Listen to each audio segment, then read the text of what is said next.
Les soins palliatifs sont avant tout un droit. C'est un ensemble de soins à disposition des patients atteints de maladies graves et ce bien avant la fin de vie. Ils ont pour mission de soulager l'ensemble des souffrances des patients, tant physiques que psychiques. Ils s'intéressent aussi aux proches, à l'entourage des patients. Ils sont possibles tant à l'hôpital qu'à domicile ou dans les maisons de repos. L'équipe mobile de soins palliatifs est une équipe pluridisciplinaire, accessible à tous les services de l'hôpital. Cette équipe associe infirmières, psychologues, kinésithérapeutes, esthéticiennes sociales et médecins. Cette diversité des professions permet d'avoir un éclairage complet, d'avoir une vision globale de la situation du patient, intégrant évidemment ses proches et les soignants impliqués dans la prise en soin. Le rôle du médecin de l'équipe mobile de soins palliatifs est d'être disponible à la fois pour le patient, pour analyser son traitement, pour prodiguer des conseils pour la gestion de ses symptômes, mais aussi pour veiller à faire respecter ses volontés. Le médecin de l'équipe mobile est aussi disponible pour l'ensemble des soignants, apportant soutien, conseil, mais aussi pour les proches, pour l'entourage du patient concerné.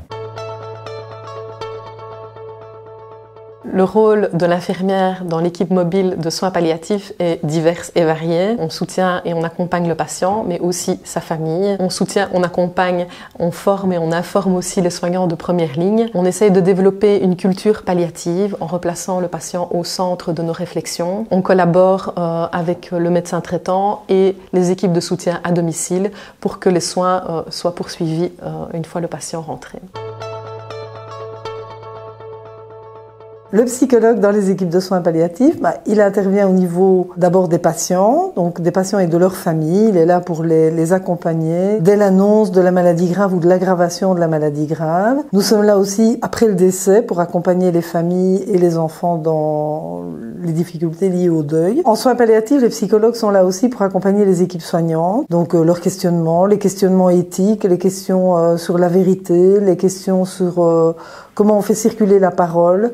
Et du coup, le désir des gens vivants. Donc on essaie de mettre tout en place pour que les gens aient la fin de vie qu'ils souhaitent.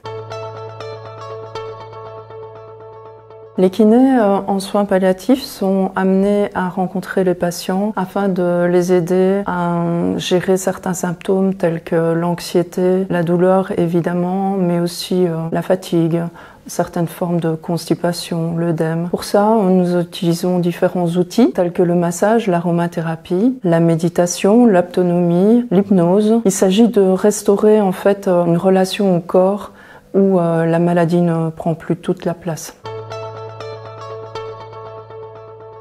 Les esthéticiennes sociales sont appelées auprès des patients pour vraiment pallier aux différents effets secondaires que les traitements peuvent apporter. Les différents soins proposés sont le soin du visage, le massage, la beauté des mains, la beauté des pieds. Les confections et différentes techniques de foulard proposées pour la perte de cheveux sont là pour remédier à toute cette altération au niveau de l'image de soi. L'équipe mobile de soins palliatifs peut intervenir et être contactée dès le début du diagnostic. Tout le monde peut nous appeler, les soignants de première ligne, toutes les personnes qui ont contact avec le patient. Le patient lui-même, bien sûr, peut nous contacter, ainsi que sa famille.